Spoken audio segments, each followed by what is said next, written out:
إن شاء الله. مشاهدينا، نذهب الآن إلى موضوع آخر. تعرف السوق الجزائرية انتشارا كبيرا للمواد البلاستيكية، والتي كثيرا ما يستعملها المواطن في حياته اليومية على غرار الأكواب البلاستيكية ورضاعات الأطفال، إلا أن الدراسات أثبتت احتواءها على مواد خطيرة تهدد حياة المواطن. سيد أحمد هديبل. بعد الانتشار الكبير للمواد البلاستيكية والتي كثيرا ما يستعملها المواطن الجزائري خصوصا في الصناعات الصيدلانية وحفظ المواد الغذائية، والتي أثبتت الدراسات أنها تحتوي على مواد خطيرة ومسرطنة على غرار الأكواب البلاستيكية ورضاعات الأطفال، قامت وزارة الصحة بالتحذير من استخدام هذه المواد، على رأسها البيسفينول والفاتيرات والبي اتش بي.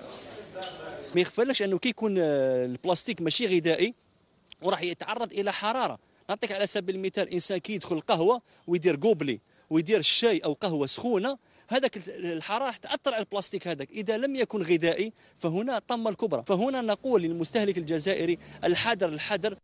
الأطباء من جانبهم دعوا المواطن الجزائري إلى تجنب استعمال هذه المواد البلاستيكية لما تسببه من أمراض خطيرة مثل السرطان.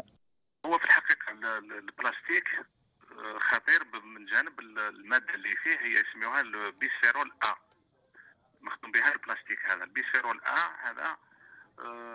كاينين دي زيتود اللي قالوا باللي انه يؤدي الى مرض السرطان وامراض القلب، السكري، وكل امراض هرمونيه ثاني.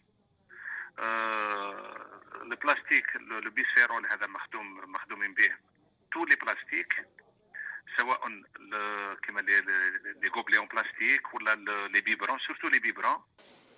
انتشار مواد خطيرة كثيرا ما يستعملها المواطن الجزائري في حياته اليومية تهدد صحته. هل تسهر وزارة الصحة على إيقاف مثل هذه المواد في السوق الجزائرية؟